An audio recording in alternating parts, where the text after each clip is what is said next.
எதுக்கு எடுக்கிற பொண்ணை ஏன் கூட்டிட்டு வந்த? அழைப்பானை யாருக்கு? எனக்கு. நான் எங்க இருக்குன்னு தெரியுமா தெரியாது? தெரியும். ஏற்கனவே 3 நாளைக்கு முன்னாடி வந்து வீட்டில் வந்து கொடுத்தீங்க. அப்போல்லாம் நீங்க வந்து ஊடகத்தை அழைச்சிட்டு வரல. இப்போ நான் பயணம் பண்ணிட்டு இருந்தேன் இங்கே கட்சி வேலைக்கு. அப்போ சொல்லிட்டு தான் வந்தேன், நான் வந்து விளக்கம் தர்றேன். இது ஒரே வழக்கு. அது ஏற்கனவே 3 மணி நேரம் போய் நான் காவல் நிலையத்தில் விளக்கம் அழிச்சிட்டேன். அப்போ அதே தான் திருப்பி மறுபடியும் சொல்லணும். சரி, அதை நான் வரணுன்ற. இப்போ நீதிமன்றம் வந்து 3 மாசம் அவகாசம் கொடுத்துருக்கு, காலம் கொடுத்துருக்கு. அதுக்குள்ள நீங்க வந்து விசாரிச்சு அதை தாக்கல் செய்யணும். 3 நாள்ல முடிக்கணுங்கிற அந்த அவசரம், அந்த வேகம் காட்ட வேண்டிய தேவை என்ன இருக்கு? சரி, நான் ஒசூர்ல இருக்கிறேன்னு தெரியுது இல்ல, உங்க காவல்துறை தான் நிக்குது. தினம் இதே மாதிரி ஊடகத்தை சந்திச்சுட்டு இருக்கேன். ஒசூர்ல இருக்கிறேன்னு என்ன ஒவ்வொரு நகரமும் உங்களுக்கு தெரியும். அப்ப நீங்க இங்க இருந்து பெங்களூர்ல போய் அவங்க வீட்டுல போய் அந்த அம்மா வீட்டுல போய் விசாரிச்சுக்கிட்டு வர நீங்க என்னை காவல் நிலையத்துக்கு வாங்குறீங்க. நீங்க இங்க வந்து விசாரிக்கலாம், இல்ல நான் வந்தவொடனே விசாரிக்கலாம். ஓடி போறது இல்ல. அப்படி இருக்கும்போது அவசர அவசரமா நீங்க என் வீட்டுக்கு வர்றதுக்கு முன்னாடியே ஊடகம் வந்து நிக்குது, எல்லா தொலைக்காட்சியும் வந்து நிக்குது. நீங்க ஒட்டிட்டீங்க. வழக்கு சம்பந்தப்பட்ட காவல்துறை வந்து வலசரவாக்கம் காவல்துறை, அது ஒட்டிடுது. ஒட்டினதை கூட உங்க வேலை முடிஞ்சிருது. இப்ப நீங்க எது கதவுல ஒட்டிட்டு போறீங்க? வீட்டுல நிறைய பேர் இருக்காங்க, என் மனைவி இருக்காங்க, அவங்க கிட்ட கூப்பிட்டு கொடுத்துருக்கலாம். ஏன்னா அழைப்பானை வாங்கும்போது கையெழுத்துணும். நீங்க ஒட்டிட்டு போனா நான் கையெழுத்து இடல. அப்ப அது தேவையில்லைன்னா அவங்க கிட்ட கொடுத்துட்டு போயிருக்கலாம்ல. நீங்க ஒட்டினீங்கன்னா இப்ப எனக்கு பதிலாக கதவு வந்து உங்களுக்கு விளக்கம் தருமா? எப்படி நீ கதவுல ஒட்டிட்டு போறது நோக்கம் என்ன? நான் இல்ல தலைமறைவாயிட்டேனா, வேற எங்கேயும் என்னை தொடர்பு கொள்ள முடியாத தூரத்துக்கு போயிட்டேனா? எப்படி ஒட்டிட்டு அப்ப ஒட்டுற இடத்துல எதுக்கு ஊடகம் வருது? இவ்வளவு தொலைக்காட்சிகள் எதுக்கு அங்க வந்துச்சு? சொல்லுங்க, எதுக்கு வந்துச்சு? எதுக்கு வந்துச்சு? ஒட்டிட்டில அதோட வேலை முடிஞ்சதுல. அப்ப கிழிக்கிறேன், கிழிக்காம போறேன். அதை என்ன அதை அப்படியே வச்சு இல்ல இப்படி கட்டம் போட்டு பூஜையில மாட்டிக்கணுமா? நீங்க அழைப்பானைய சம்மனை இது என்னன்னு சொல்லுங்க. இது எந்த மாதிரி அணுகுமுறை? நீ எதுல நேர்மையா இருந்திருக்க? இதுல இவ்வளவு துடிக்கிறப்ப இதுல எந்த மாதிரி அணுகுமுறை? நான் வரலைன்னா தான் பரவாயில்ல, நான் வந்து ஏற்கனவே விளக்கம் அடிச்சிருக்கேன், மறுபடியும் வருவேன்றேன். எதுக்கு இவ்வளவு பதட்டம் அடைகிறீங்கிற? அதுக்கு அங்க இருக்கிறவங்களை அடிச்சு, எங்க வீட்டுல இருக்கிற பிள்ளைகள் யாரும் இப்படி, ஐயா எனக்கு அந்த ஓய்வு பெற்ற ராணுவ அதிகாரி இருக்காரு, அவரும் அவ்வளவு ரொம்ப நல்ல மனிதர், கண்ணியமான மனிதர். நீங்க தான் அடிச்சு போய் நீங்க வலசரவாக்கம் காவல் நிலையத்தில் இருக்கிறதுக்கு நீலாங்கரை காவலர் வந்து உதவி ஆய்வாளர் வந்து அந்த ஆய்வாளர் வந்து அடிச்சு இழுத்துட்டு போக வேண்டிய அவசியம் இருக்கு? அடிச்சு இழுத்துட்டு போற அளவுக்கு என்ன குற்றம்? அதை கிழிச்சது தானே. அது அப்புறம் அப்படியே இருக்கணுமா? இல்ல ஆண்டாண்டு காலமா அந்த அந்த கதவுல இருக்கணுமா? அது அழைப்பானை நாம் படிக்கவா, நாட்டு மக்கள் படிக்கவா? சொல்லுங்க தம்பி, நீங்க என்ன, நீங்க ஒரு அதிகாரியா உங்ககிட்ட கேட்கிறேன். அழைப்பானை நாம் படிக்க அனுப்புனீங்களா, கொண்டு வந்தீங்களா, இல்ல நாட்டு மக்கள் நாம் படிக்கணும்னு கொண்டு வந்தீங்களா?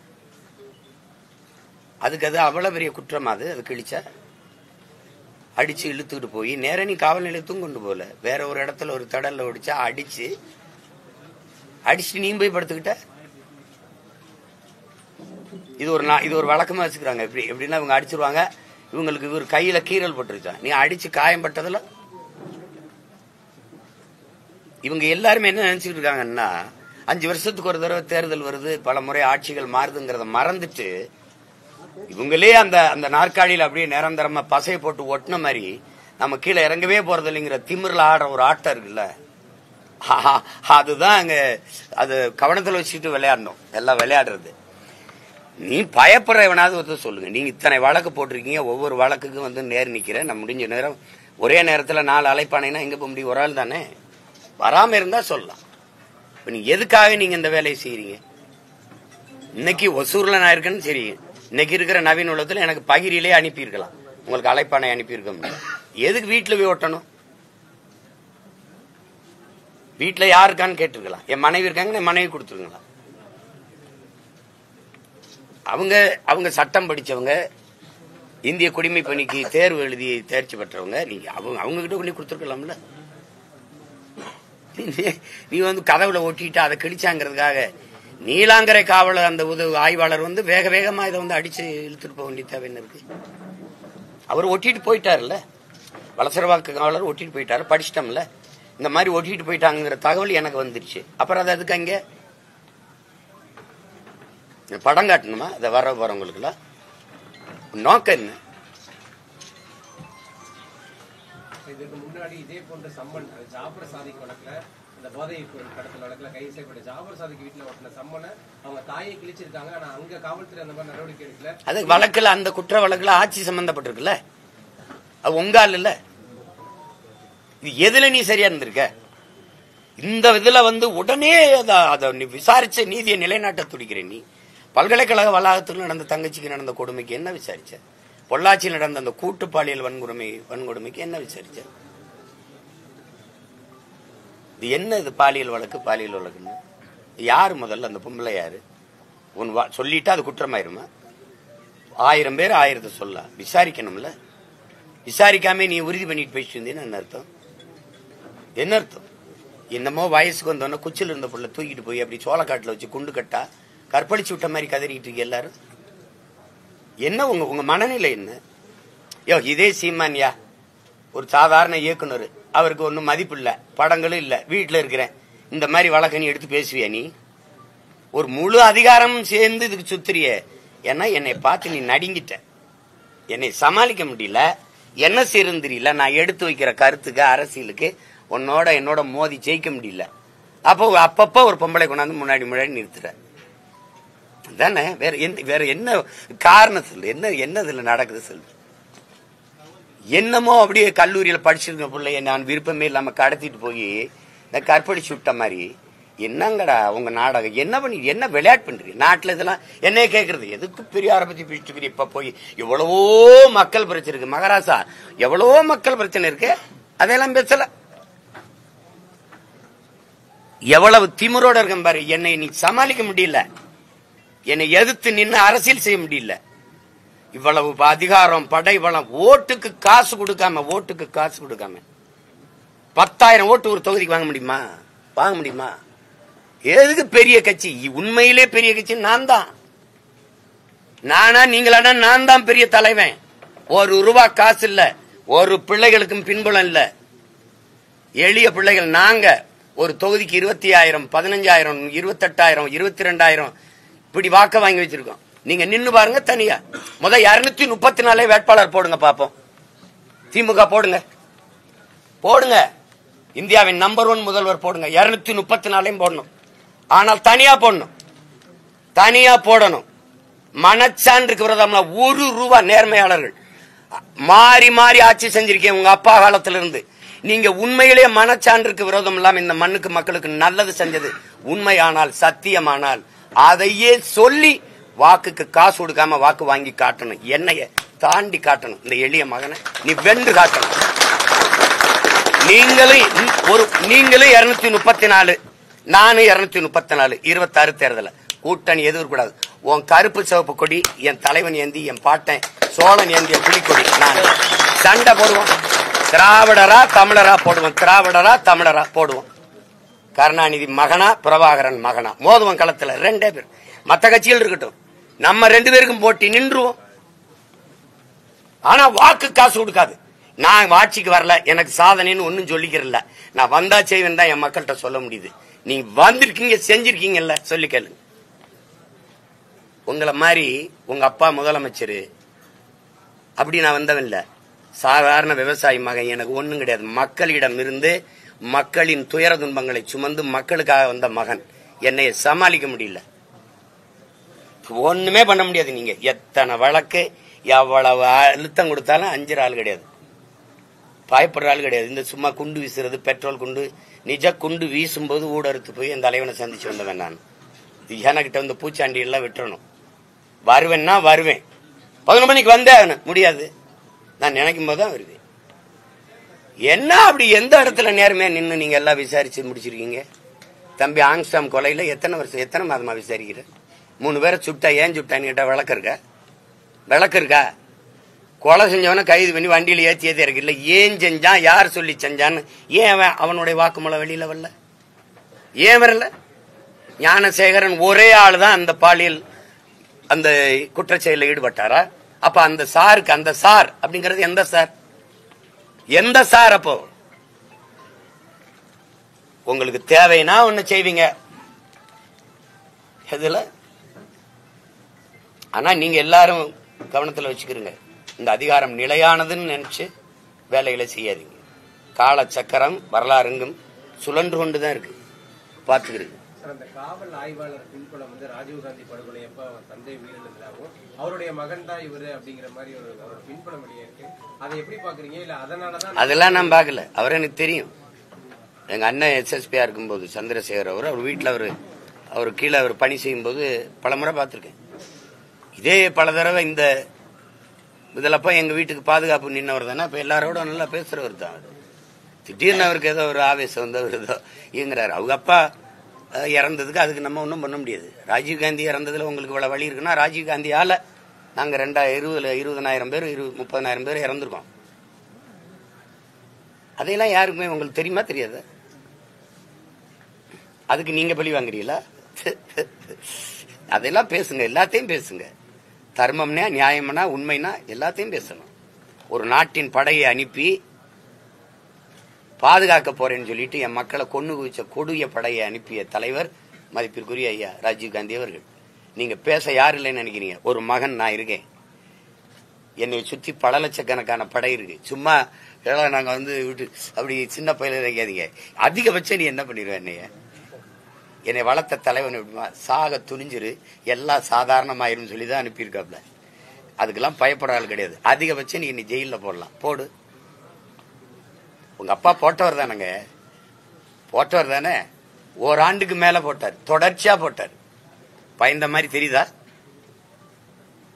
சொல்லு, பயந்த மாதிரி தெரியுதா? இல்ல பயப்படுற மாதிரி தெரியுதா? வழக்கு அது என்ன நான் பார்க்காத வழக்கா? தமிழ்நாட்டில் இருக்கிற அரசியல் தலைவர்களே அதிக வழக்கு வாங்கின ஒரு மகன் நான் தான். எனக்கு முன்னாடி அண்ணன் நக்கீரன் கோபால் இருந்தாரு. அவர் அரசியல் இல்லை. இப்ப அவரை நான் முந்தி போயிட்டேன். அவர் 200 வச்சிருந்தாரு. இப்ப நான் 230க்கு மேல போயிட்டேன். நீங்க பெரியார பேசிட்டாரு அப்படின்னு ஒரு வழக்கு கொண்டு வரீங்க. நான் கேட்கறதுக்கு தான் நீங்க பதில் சொல்றோம். மொழி பொறியியருடைய தினத்தை நீங்க கொண்டாடுறீங்களா இல்லையா? இப்ப புதுசா வீர வணக்கம் எல்லாம் சொன்னீங்களா இல்லையா? மொழி பொறியியல் இந்த இந்தி மொழி திணிப்பினால் என்னுயிரும் தமிழ் மொழி இறந்து விடுமோ என்று போராடி உயிர் நீத்த வீர மறவர்களுக்கு வணக்கம் செலுத்துறீங்க. அதான் நான் வரவேற்கிறேன். ஆனா இந்தி எதிர்ப்பு போராட்டத்தில் ஈடுபட்ட போராட்டக்காரர்களை எல்லாம் இந்த துப்பாக்கி எதுக்கு வச்சிருக்கு போலீஸ்? சுட்டு கொல்லுங்க, 4 காலி பயல்களை சுட்டு கொண்டீங்கன்னா கலவரம் அடங்கிரும்னு சொன்ன பெருமகன் யாரு? ஐயா பெரியார். முதல்ல தமிழ்நாட்டில் இந்தி பள்ளிக்கூடத்தை திறந்த மகாத்மா யாரு? தம்பி அண்ணனுக்கு எடுத்து அது பெரியார். இப்போ நீங்க இவரை தலைவரா வச்சுக்கிறீங்க, போராடி சத்த எங்களை மொழியை காக்க எங்களுக்கு ஒரு வணக்கம் செஞ்சுக்கிறீங்க. இதுதான் அற்ப ஓட்டுக்காக வாக்குக்காக போடுற கேவலமான நாடகங்கிற. ஒண்ணு இங்க நில்லு, ஒண்ணு இல்லைன்னா இங்க நில்லு. கேட்கறதுக்கு பதில் இருக்கா? ஏதாவது இருக்கணும்ல. நீங்க மொழி அழிந்தால் இனம் அழிந்துருவீங்க. மொழி அழிந்தால் அப்புறம் கலை இலக்கியம் பண்பாடு அடையாளம்லாம். இனம் அழிஞ்சிட்டு அதுக்கப்புறம் இருந்தா என்ன இல்லைன்னா என்ன? மொழி அழிந்தால் கலை இலக்கியம் பண்பாடு அடையாளம் எல்லாம் அழிஞ்சிரும். அழிந்தால் இனம் அழிஞ்சிரும். அதான் கடைசி. அப்ப அந்த இனம் அழிஞ்சிரும் தெரியும்ல. இந்த மொழி சனியன், இதை விட்டு ஒழியுங்கள் அப்படின்னு சொன்னா அதை ஏற்கிறீங்களா? எதுக்கிறீங்களா? நீங்க தான் சொல்றீங்க மொழி அழிஞ்சா இனம் அழிஞ்சிரும்டா, எதுவுமே இருக்காதான்னு. அந்த மொழியை அழிங்கன்னா இன அழிப்பு தானே இது. அதை சொன்னவரை தலைவராக இருக்கிற நீங்கள் எப்படி அப்புறம் தமிழ் மொழி வாழ்க, தமிழ் மொழி அழிஞ்சிடக்கூடாது அப்படின்னு ஒண்ணு இது உண்மையா? இல்ல அழிக்க சொன்னவரை தலைவராக இருக்கிறது உண்மையா? இத கேள்வி கேட்டா இதுக்கு விளக்கம் தான் சொல்லணும். இழிவா பேசிட்டாரு போடுறா வழக்கன்னு போட்டா அதுக்கெல்லாம் பயப்படுறாளா நீ? நானு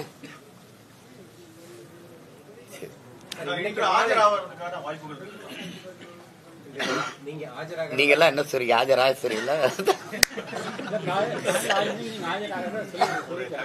காலையில 6 மணி, காலையில 6 மணிக்கு எனக்கு வசதியான நேரத்துல தான் நான் ஆஜராக முடியும். 8ஆம் தேதி வரைக்கும் எனக்கு வேலை இருக்கு. 2ஆம் தேதி போராட்டம். இப்ப நாளைக்கு போயிருந்து நாளைக்கு கிளம்புனாதான் நான் 2ஆம் தேதி தென்காசியில போராட்டம். அப்ப திருப்பி ஒவ்வொரு இது நான் குறிச்சிட்டேன், சோறுட்டிலாம் ஒட்டிட்டோம். அதுல பின்னடைய முடியாது. வேணா ரொம்ப காவல்துறை விரும்பினா வேணா போய் நேர் நின்று அதையே தான் சொல்லணும். அப்ப அந்த காலத்துல என்ன நடந்ததுன்னா அப்படின்னா அதே கதை தான் சொல்லணும். வாய்ப்பு இருக்காப்பா? போவேன். போய் இப்ப கலந்தாய்வு முடிச்சுட்டு போய் இறங்கி முடிவு இப்ப போவேன். இது ரொம்ப ஆர்வப்படுறாங்கல்ல.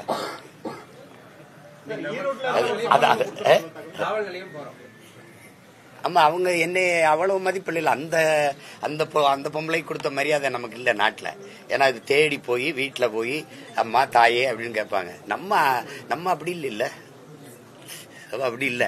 அதனால நம்மள காவல் நிலையத்துக்கு வர சொல்லிதான் விசாரிப்பாங்க. போவேன். போய் எப்படி நம்ம போய் இறங்க எப்படி 6:30 ஆயிரம் 6 மணி போல போவேன். உறுதியா போவேன்.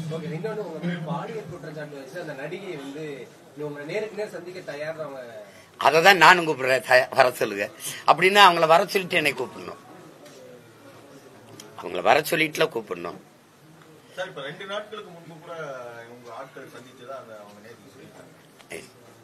எங்க ஆளுக்கு சந்திக்கணும் இல்ல, சந்திக்க வாங்கன்னு அவங்க கூப்பிட்டுருக்காங்க. அதுக்கப்புறம் அவங்க தொடர்புக்கே வரல. குறிப்பா 2 கோடி ரூபாய் வரை கொடுக்க தயார் அப்படிங்கிற மாதிரியான ஒரு செய்தி பரவுது. அவங்களுக்கு அந்த நடிகைக்கு சொல்லிக்கிற வேண்டியது ஏதோ சொல்லிக்கிற வேண்டியதுதான். நீங்க திருமணம் ஆயிடுச்சு, 7 முறை கருக்கழிச்சிருச்சு அப்படிலாம் நீங்க பாத்தீங்கன்னா, ஒரு ஆண்டுக்குள்ள 7 முறை கருக்கழிச்ச சாதனையால நானா தான் இருப்பேன். அப்படிதான் அதுலயே சிறையில இருந்துகிட்டே கருவை கலைக்கிற ஆளு நானா தான் இருப்பேன். அதுக்கப்புறம் திருமணம் ஆயிடுச்சுன்னா நீங்க திருமணம் ஆனதுக்கான சான்றிதழை காட்டணும். முதல்ல நீங்க அளிச்ச புகார்ல எங்களுக்கு திருமணம் ஆயிடுச்சுன்னு சொல்லலையே. 2வது புகார்லயும் சொல்லலையே. திருமணமான அதுக்கான படங்கள் அதுக்கான இதெல்லாம் காட்டியிருக்கணும். அப்படின்னா எனக்கு திருமணம் ஆகும்போது அதை வெளியிட்டு தடுத்திருக்கணும். எங்களுக்கு திருமணம் ஆயிடுச்சுங்க, மறுபடியும் ஒரு திருமணம் ஆகலாம். இதுல இருந்து நீங்க இதையே யாருமே கேட்க மாட்டீங்க, என்கிட்ட கேக்குறீங்க. உங்களுக்கு இது ஒரு சுவாரஸ்ய கதையா இருக்குது, ரசிக்கும்படியான ஒரு கதை. அப்ப நான் செய்யறத தப்பு நினைக்கிறேன். அப்ப நானும் இனிமே ஒரு ஆடியோ வெளியிடுறேன். ஏங்க நீங்க தான் அவர் தராரு. அவங்க பல ரூபாய்களை, லட்சக்கணக்கான ரூபாய்கள் நகைகளை எனக்கு கொடுத்துட்டதா சொல்லிதான் சொல்றீங்க நீங்க. அப்புறம் நான் அவங்களுக்கு கொடுக்கறேன்னு சொல்றீங்க. நானே தெருக்கோடியில நின்றுட்டு இருக்கேன். எனக்கு எங்கிட்ட 2 கோடி இருக்குது. அதாவது அவங்க என்னன்னா ஒரு காலகட்டத்தை எங்களுக்கு ரொம்ப இதாயிருச்சு. 15 வருஷம் கழிச்சு சாக போறோம் அப்படின்னு எனக்கு எங்க வீட்டுல வேலை செஞ்ச ஒரு பையன், அந்த கால வேலை செஞ்சவனை பிடிச்சி அழுது இது பண்ணி அந்த குரல் செய்தியை கேட்டோன்னு சரி இப்போ ஏதாவது கொடுத்து உதவுங்கன்னு சொன்னேன். சாக போறோம், எங்களுக்கு மாசம் அந்த குரல் செய்தி அப்புறம் நான் வெளியிடுறேன் பாருங்களேன். அதை கேட்டா நீங்க கூட காசு கொடுப்பீங்க. உதவின்னு கேட்கும்போது அது கொடுத்து தொலைக்கிறதா, அது அவங்களுக்கு நமக்கு எந்த தொடரும் இல்லை. கேட்டோன்னு சரி கொடுத்தோம். ஒரு 2-3 மாசம் ஏதோ தம்பிங்க கொடுத்து உதவி இருப்பாங்கன்னு நினைக்கிறேன். ஏதாவது உதவி விடுங்கன்னு சொன்னேன். அதுக்கப்புறம் திருப்பி தான் அந்த மறுமனு. ஈரோடு இடைத்தேர்தலில் பெரியார் பற்றி பேசினாலும் அவங்களுக்கு ஒரு சம்மன் இன்னைக்கு கொடுக்கறத ஒரு தகவல். அது புதுசிலையை வாங்கிக்கிற வேண்டியதான். அது நிறைய வழக்கு போட்டிருக்காங்கல்ல, அதுல அது ஒண்ணு ஏற்கனவே கொடுத்துருக்காங்க. இருந்தாலும் மறுபடி கொடுத்து சீக்கிரம் வாங்க என்னை பார்க்க அவ்வளவு அவசரப்படுறாங்க. அதுக்காக மறுபடியும் வருது. ஒரு சும்மா அவங்க எங்ககிட்டயா மோதிரணி நாங்க என்ன பண்றோம் பாரு அப்படின்னு. அதான் திரும்ப சொல்றேன், இந்த அதிகாரம் உங்களுக்கு மட்டுமானது அல்ல. 5 வருஷத்துக்கு ஒரு முறை தேர்தல் வருது, ஆட்சிகள் மாறி வருது. மனசுல வச்சுக்கிட்டு ஆட்டத்தை ஆடுங்கன்னு சொல்றேன்.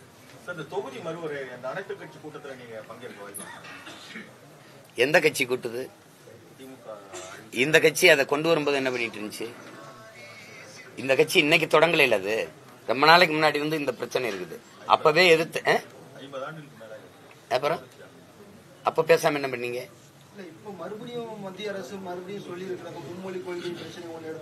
மும்மொழி கொள்கை இன்னைக்கு நேத்து இல்ல, அன்னையில இருந்து இருக்கு தம்பி. மும்மொழிங்கிறது காங்கிரஸ் பாரதிய ஜனதாவின் கொள்கை. இப்ப எங்கள் தமிழ் தேசியர்களின் கொள்கை ஒரு மொழி கொள்கை தான். ஆங்கிலம் பயன்பாட்டு மொழி, தமிழ் பயிற்று மொழி, வழிபாட்டு மொழி, பண்பாட்டு மொழி, எல்லாமே ஆட்சி மொழி, அதிகார மொழி. எனக்கு மட்டும் இல்ல, அது ஆந்திராவுக்கு தெலுங்கு, கர்நாடகாவுக்கு கன்னடா, அப்படித்தான் இருக்கணும். தர்மம்னு ஒண்ணு, அது நியாயம்னு ஒண்ணு தானே.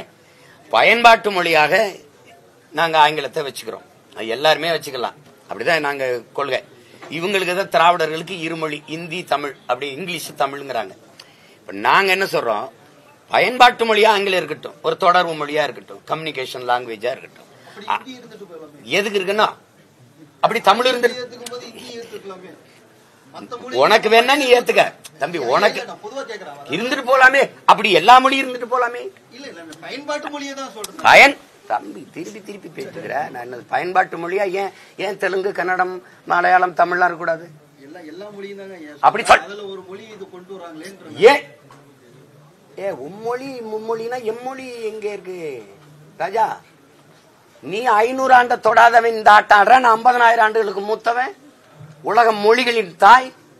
உங்க பிரதமர் சொல்றாரே இந்திய மொழிகளின் முதன்மொழி தமிழ், தொன்மையை இந்திய மொழிகளின் தொன்மையை தமிழில் இருந்தலாம், உலக முதன்மொழி தமிழ், அது என் நாட்டில் இருப்பது பெருமைன்னு. அப்ப எனக்கு என்ன மரியாதை? அண்ணல் காந்தியடி சொல்லிக்கா பாருங்க, இந்தியா ஒற்றுமையான நாடா இருக்கணும்னா தமிழ்நாட்டையும் தாண்டி எல்லா மக்களும் தமிழ் படித்துக் கொள்ள வேண்டும் என்று. ஏன் நீங்க இதை பின்பற்றல? மும்மொழியை தூக்கு, பன்மொழி பயிலுகன் கொண்டா, பன்மொழி பயிலுகன் கொண்டா. நான் ஏற்ற எதுக்கு தானே கேளு. அதுல தமிழ் பயிற்று மொழி, தெலுங்கு பயிற்று மொழி, கன்னடம் பயிற்று மொழி, மலையாளம் பயிற்று மொழி, அப்படி கொண்டு வா. மராட்டியம் பயிற்று மொழி, ஆங்கிலம் பயன்பாட்டு மொழி, உலகத்தின் எல்லா மொழிகளும் விருப்ப மொழி கொண்டா. அதுல இந்தி இருக்கட்டும், வங்காளம் இருக்கட்டும், போஜ்புரி இருக்கட்டும், மராட்டி இருக்கட்டும், பீகாரி இருக்கட்டும், பஞ்சாபி இருக்கட்டும், துளு இருக்கட்டும், உருது இருக்கட்டும், எதுவும் இருக்கட்டும், பிரச்சனை கிடையாது. அதானே வேறு உறுதி இல்லாத போது அப்புறம் அந்த கிளையில எத்தனை பறவை இருந்து என்ன பயன் இருக்கு? எனக்கு வேறு உறுதியா இருக்கணுங்கிற. என் மொழி படிக்க வாய்ப்பே இல்லாத நிலையை உருவாக்கிட்டு, என் மொழி எழுத படிக்க தெரியாத 2 தலைமுறைகளை உருவாக்கிட்டு நீ இந்தி படின்னா அப்புறம் நீ சாதாரணமா இருந்துட்டு போகட்டுமே. அதே தான் சொல்றேன், எம்மொழி இந்தியா மூலம் பயிற்று மொழியா இருந்துட்டு போகட்டுமே.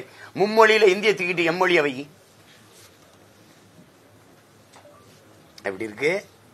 அப்ப உங்க மொழியை நாங்க படிக்கணும் போது உங்களுக்கு இனிக்குது, எங்க மொழியை அழிக்காதீங்க போது உங்களுக்கு வலிக்குதுன்னா எப்படி இருக்குது? அது ஏற்க முடியாது. சும்மா நீங்க ஒரே மொழி இருந்தா போதும் அப்படிங்கிற மாதிரி. தமிழ் மட்டுமே எங்களுக்கு ஒருத்தருக்கு மும்மொழி இருக்கு, 2 மொழி இருக்கு, எங்களுக்கு ஒரு மொழி கொள்கை தான் அப்படின்னு அததான் சொல்றேன். இப்ப அததான் சொல்றேன், கொள்கை மொழி எனக்கு மட்டும் இல்ல.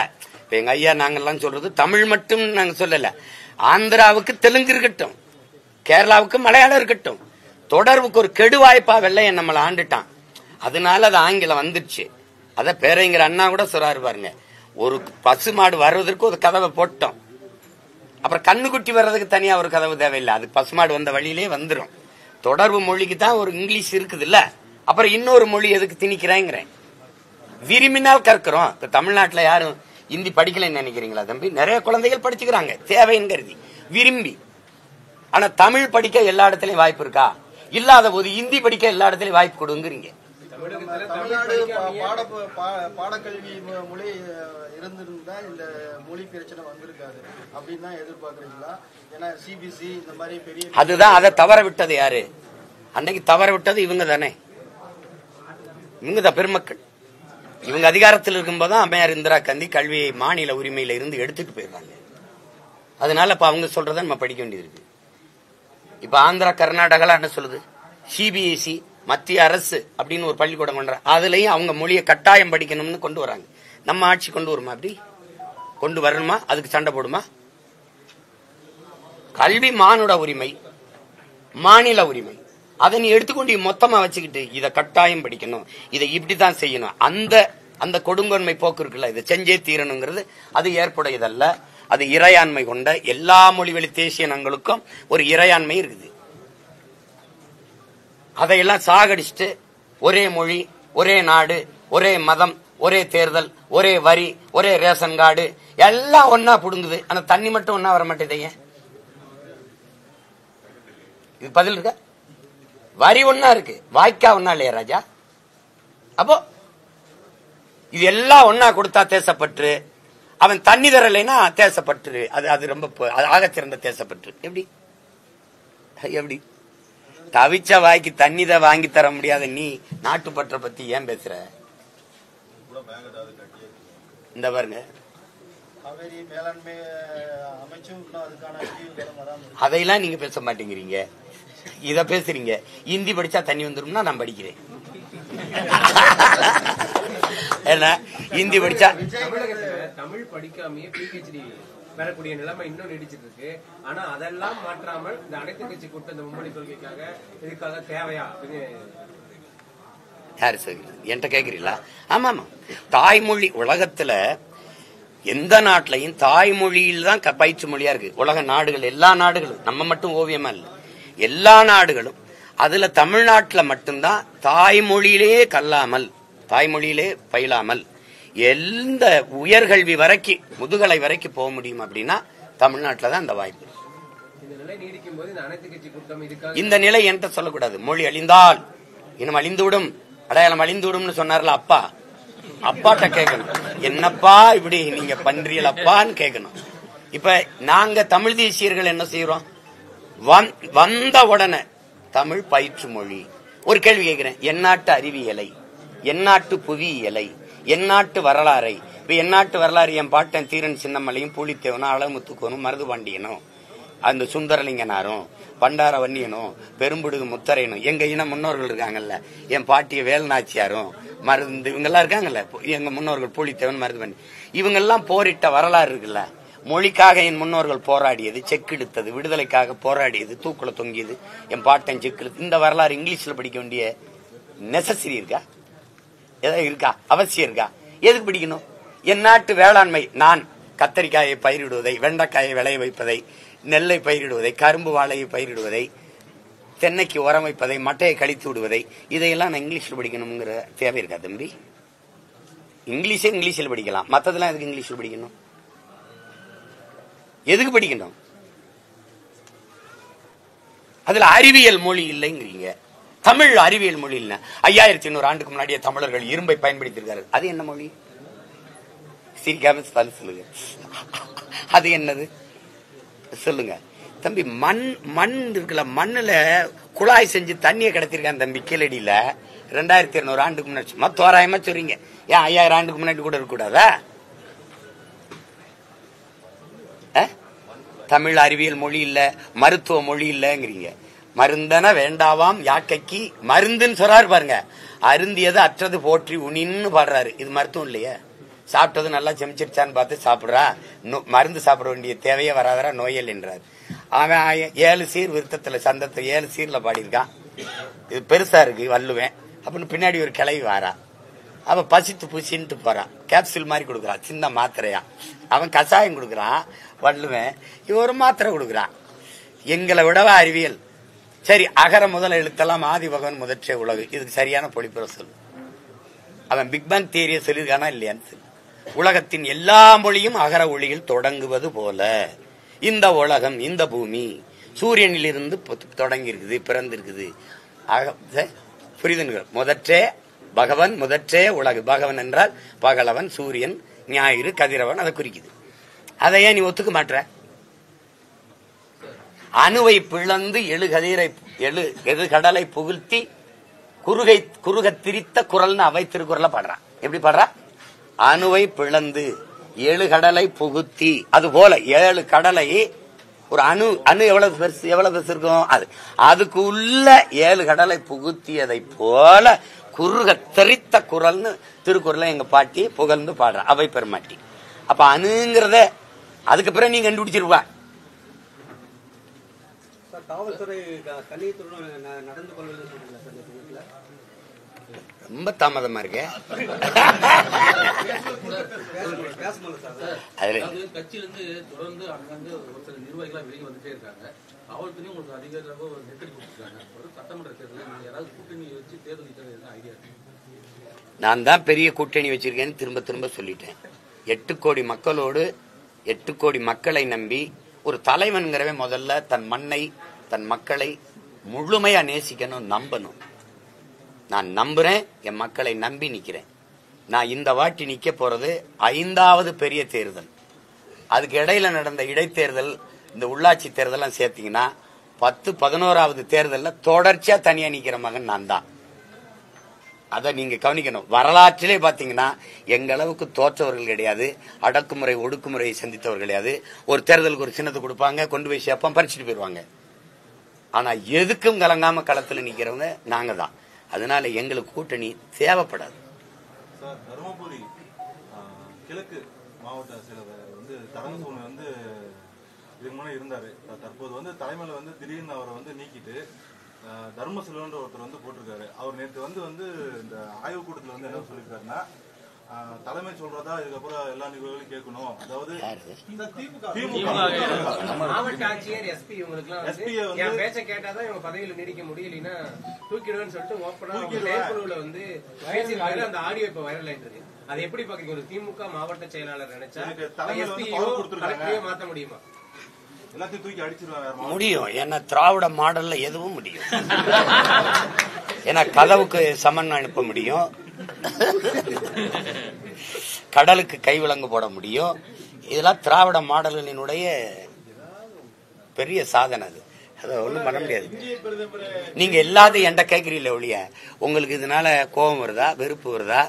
ஏன்னா அவ்வளவு மாவட்ட செயலாளருக்கு இவ்வளவு அதிகாரம் இருக்குன்னா மாவட்ட ஆட்சியரை விட அவருக்கு அதிகாரம் இருக்குது அப்படின்னா எங்க திரும்பி செல்கின்ற தமிழக அரசியல் தலைவர்களுக்கும் தமிழக முதல்வர் திரும்பி செல்கின்ற விஜய்க்கு என்ன வித்தியாசத்தை பாக்குறீங்க? திரும்பி எங்க செல்றது? அவங்க திரும்பி செல்லும் சொல்றாங்கல்ல. பிரதமர் இப்ப தமிழ்நாட்டுக்கு வந்தால் வரவேற்க போவாங்களா, போக மாட்டாங்களா? சிரிக்காத, வெள்ளக்கொடி காட்டுவாங்க. இது ஒரு அத வரவேற்பேன். அண்ணனுக்கு நடந்த அநீதியை பொறுக்க முடியாம விட்டுருப்பாரு. தம்பிக்கு கொடுமை நடந்தா நான் விட்டுருக்கேன். கலந்த காலங்களில் சண்டை போட்டிருக்கேன். அவருக்கு ஒரு தொல்லைனாலும் நிற்பேன். கொள்கை முரண் வேற, அதுக்காக பாசம் உறவு எல்லாம் விட்டு போவதில்லை. அநீதியா இப்ப என்னையே நியாயமா நீங்க நடவடிக்கை எடுத்திருந்தீங்கன்னா அவர் கண்டுக்கிற மாட்டாரு. இப்ப இது தவறு தானே. இப்ப நான் இங்கதானே இருக்கேன். இப்ப நீங்க எனக்கு மனு கொடுக்கணும், எனக்கு கொடுக்கணும்.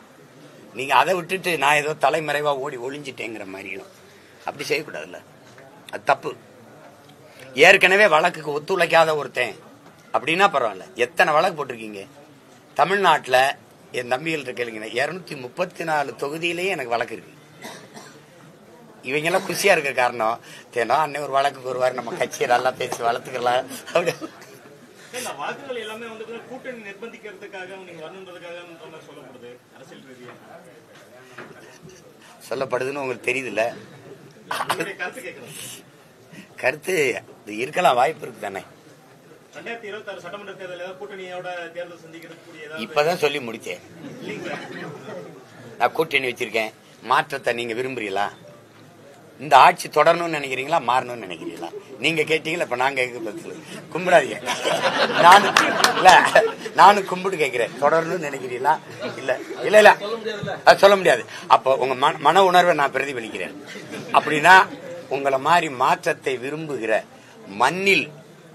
மண்ணில் மாற்றம் வருவதற்கு முன்பு மக்களின் மனத்தில் மாற்றம் வரணுங்கிறான். அப்போ இந்த மாற்றத்தை விரும்பி நிக்கிற மக்கள் ஒவ்வொருத்தரும் இருக்காங்கல்ல. இந்த ஊழல் பிடிக்கல, லஞ்சம் பிடிக்கல, இந்த பாலியல் வன்கொடுமை பிடிக்கல, பசி பஞ்சம் பிடிக்கல, இந்த அடக்குமுறை ஒடுக்குமுறை பிடிக்கல, தொட்டதுக்கெல்லாம் இந்த முறைகட்ட நிர்வாகம் பிடிக்கல, நடக்க பாதை இல்ல, படிக்க கல்வி இல்ல, படிச்சா வேலை இல்ல, வேலைக்கு போன சம்பளம் இல்ல, பணி நிரந்தரம் இல்ல, இவ்வளவு பிரச்சனை இருக்குல்ல. இந்த எல்லா குமுறலோடு இருக்கிற மக்கள் இருக்காங்களா, அவங்களோட கூட்டணி வச்சிருக்கிற ஒரே மகன் நான் தான். அதனால நான் தான் பெரிய கூட்டணி. தருமபுரி மாவட்டத்துல வெடி விபத்து ஏற்பட்ட குடும்பத்தை வந்து ஆறுதல் கூறதுக்காக விடுதலை சிறுத்தை கட்சிக்காரர் தலைவர் வந்து அண்ணன் திருமா அப்போ வந்து ஒரு மேடை பேச்சில் வந்து என்ன சொல்லியிருக்காங்கன்னா, வருகின்ற தமிழ்நாடு தேர்தலில், அதாவது 2026 தேர்தலில் விடுதலை சிறுத்தை கட்சி இல்லாமல் அரசியல் நகர்வு அப்படின்ற மாதிரி ஒரு இது போட்டிருக்காரு. அது உங்களுடைய பார்வை? அது ஏற்கக்கூடியதானே. அண்ணன் சொல்றது இப்ப வட மாவட்டங்கள்ல வந்து திமுகவின் அதிகப்படியான வெற்றிக்கு காரணம் அண்ணன் தான். அதுல அவருடைய வலிமை அவருக்கு தெரியுது இல்லையோ, ஹரியில் இருந்த தம்பி, அவர் தம்பி எனக்கு தெரியும். அது அதுல இருக்கிற எல்லாருக்கும் தெரியும். ஒவ்வொரு விடுதலை சிறுத்தைக்கும் தெரியும். அவர்களைப் போல ஈடுபாட்டோட களப்பணியாற்றுவதற்கு ரொம்ப கம்மி தான். மற்ற இயக்கங்கள்ல கம்மி. எங்க இயக்கங்கள்ல எங்க பிள்ளைகள் உழைப்பாங்க, அவ்வளவு ஈடுபாட்டோட உழைப்பாங்க. அந்த இதுல சொல்றாரு. இப்ப அவர் வேணாம்னு தவிர்க்க சொல்லுங்களேன். திமுக தான் யாரு தகவல் தெரிந்தும் கூட்டணியிலே இருக்கிறாரு, அதை எப்படி பாக்குறீங்க? இப்ப கூட்டணியில் இல்லை. இப்ப நான் வந்து அவரு வழியோட பதிவு செஞ்ச ஒரு மொழியை நான் திருப்பி உங்களுக்கு பதிவு செய்யறேன். என்னை மனிதனாவே மதிக்காத இந்த மக்கள் தலைவனா எப்படி ஏற்பாங்கன்னு கேக்குறாரு. உங்ககிட்ட பதில் இருக்கா? அவரை நீங்க தாழ்த்தப்பட்டவர் என்று பார்க்காம ஒரு தமிழனா பார்த்து இருந்தீங்கன்னா தமிழ்நாட்டிற்கு மிக சிறந்த ஒரு தலைவர் அப்பவே கிடைச்சிருப்பாரு. ஆனா நீங்க அவரை ஒரு தாழ்த்தப்பட்டவரா நினைச்சு சில பல தொகுதிகளே குறுக்குனது அது நாட்டு மக்களினுடைய தவறு தானே ஒழிய அவருடைய தவறு இல்லை. இப்ப என்னையே எடுத்துக்கிறங்க, ஒரு எளிய மகன் 13 ஆண்டுகளா இரு கையும் ஏந்தி கெஞ்சிட்டேன் என் மக்கள்கிட்ட. தொடர்ச்சியா உங்களுக்கு தெரியுது, கோவப்படுறீங்க, ஆத்திரப்படுறீங்க, சரியில்லைன்றீங்க. எதுவுமே சரியில்லை. ரேஷன்ல அரிசியாவது சரியா இருக்கா? எதுவுமே சரியில்லை. ஆனாலும் அந்த நேரத்தில் நீங்க அந்த திருப்பி இந்த அநியாயமான இந்த அநீதியான அரசு தொடர்வதற்கு திருப்பி அதே அதிகாரத்தை நிறுவுவதற்கு வாக்கு செலுத்தி விட்டுறீங்க. அது யாரோட தவறு? அங்கதான் பிரச்சனை. இப்ப அந்த இடத்துல அதனால அவர் சொல்றாரு, அவரு இப்ப சரி தனியா வந்து நின்ன என்ன செய்ய முடியும் சொல்லுங்க. நீங்க அவருக்கு வாக்கு செலுத்துவீங்களா? துணிஞ்சு சொல்ல முடியல. இல்ல பொதுவாகவே ஜனநாயகம் இல்லையா, அந்த வாக்கு செலுத்துறது யாருக்கிட்டையும் சொல்லக்கூடாதுன்னு அண்ணனுக்கு தெரிஞ்சது தானே. இப்ப எங்கால கேட்பாங்க, நீங்க எல்லாம் யாருக்கு செலுத்துவீங்க? இதே வேற கட்சி. நீங்க தமிழர் இல்ல.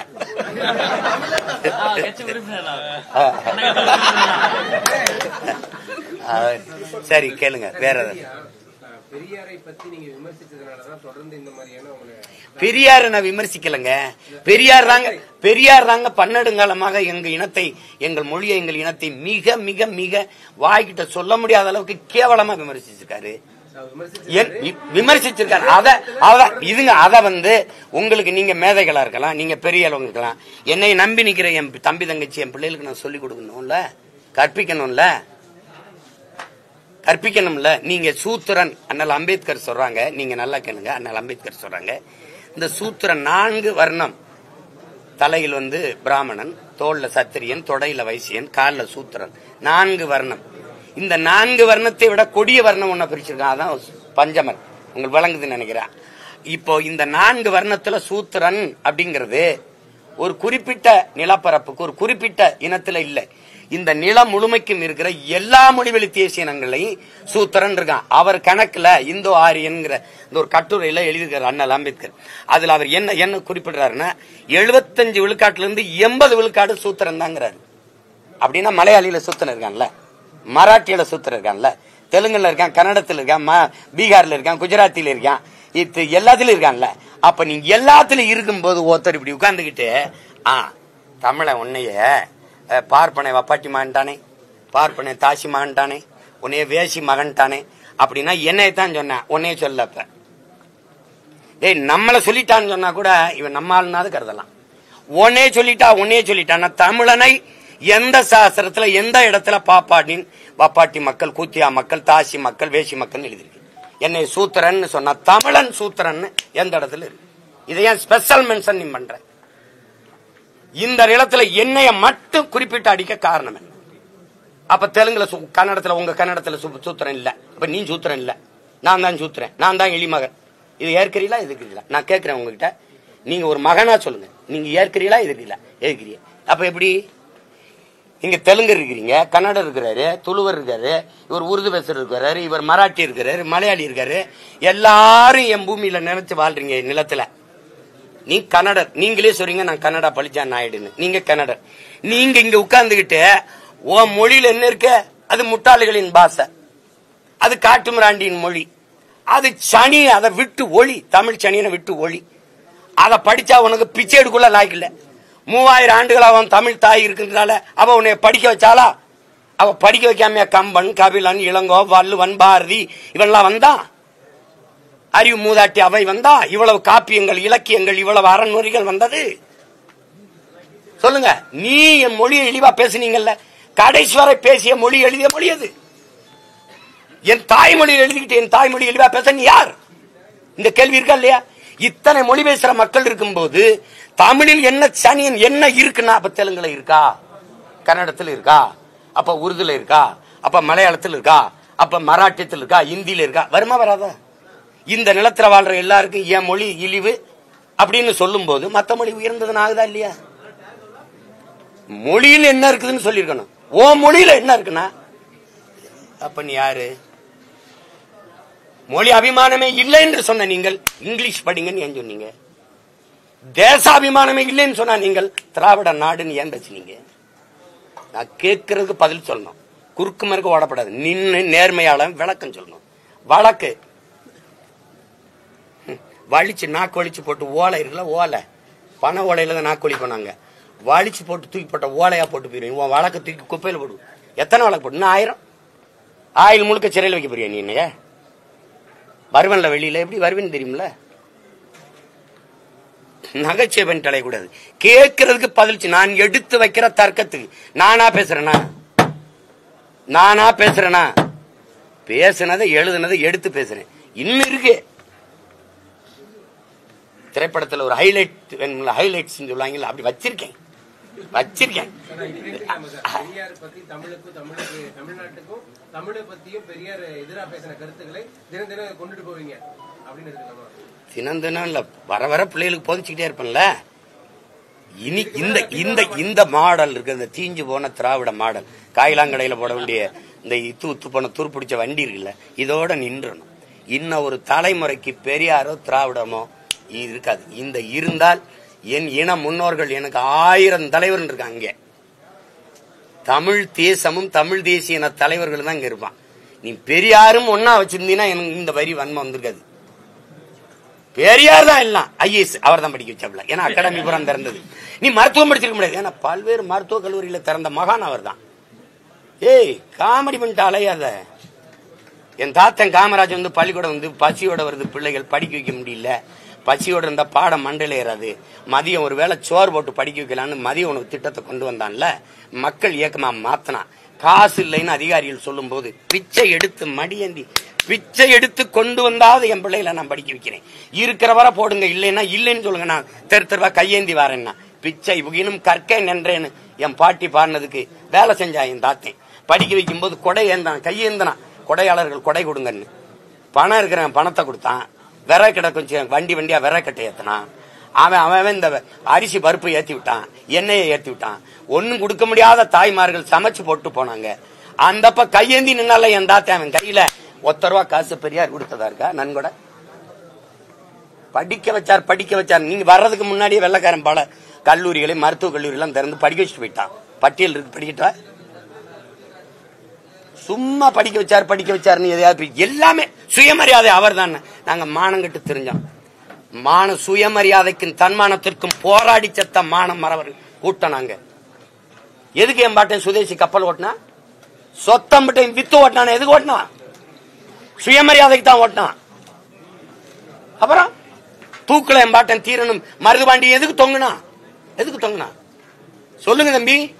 தன்மானத்துக்காக தான் தொங்குனா. மானம் இழந்து வாழ்வதை விட மானத்தோட போராடி சாவம்டான்னு போறான்னா, நீ எனக்கு வந்து அவர் தான் வந்துதான் சொல்லி கொடுத்தா. அது வரைக்கும் நாங்க காலில் விழுந்து அவங்க காலை கழுவி தண்ணி குடிச்சு கஞ்சி குடிச்சுக்கிற மாதிரி பேசிட்டு இருக்கிறீங்க. பகத்சிங்குக்கு தூக்கு வரும்போது போரான் அந்த போராட்டத்துல ஐயா பெரியாரின் நிலைப்பாடு. எங்க தாத்தா ஜீவானந்தம் எல்லாம் போராடி ஜெயிலுக்கு போகும்போது என்ன வருத்த கடிதம் எழுதிட்டு வெளியில வந்தவர் தானே. இதான் சுயமரியாதை திலகமா? கட்சிக்காரன் வருத்த கடிதம் எழுதி கொடுத்துட்டு வெளியில வாங்கப்பான்னு சொன்னவர் தானே. தம்பி, எது ஒன்று நீங்க சரியா இருந்திருக்கிறார், இந்த இடத்துல சரியா இருந்தாருன்னு சொல்லு. பெண்ணிய உரிமை, சமூக நீதி அவர் பெற்றுக் கொடுத்துட்டா இப்ப ஏன் நாங்க இடஒதுக்கீடுக்கு போராடணும்? இன்னும் போராடுறோமா இல்லையா? இன்னும் போராடுறோமா இல்லையா? அப்புறம் ஏதாவது பேசிட்டு இருக்காதீங்க. வேற எதுவும் கேள்வி இருக்கா? அமைச்சர் சேகர் பாபு வந்து சீமான் விவகாரத்துல வந்து சட்டம் தன் கடமையை செய்யும் சொல்லியிருக்காரு சார். இது ரொம்ப பழைய வசனம். சட்டம் தன் கடமை செய்யுங்கிறது பழைய வசனம். அது செய்யட்டும், பார்ப்போம். செய்யட்டும், அதை நான் வரவேற்கிறேன். சட்டம் தன் கடமையை செய்யட்டும். கடைசியா ஒரு கேள்வி. நாம் தமிழ் கட்சியில் பல்வேறு பொறுப்பாளர்கள் விலகிறாங்க. அதுக்கு காரணம் வந்து மாற்று கட்சியில் இருக்கிறவங்க காரணமா இருக்காங்களா, இல்ல அண்ணன் சீமானுடைய நான் தான் வாழ்த்தி அனுப்பி வைக்கிறேன். அதாவது ஒரு எப்படி சொல்றது, ஒரு ஸ்லீப்பர் செல்ஸ் மாதிரி அனுப்பி வைக்கிறேன். வேற எதுவும் இல்ல. நன்றி, வணக்கம்.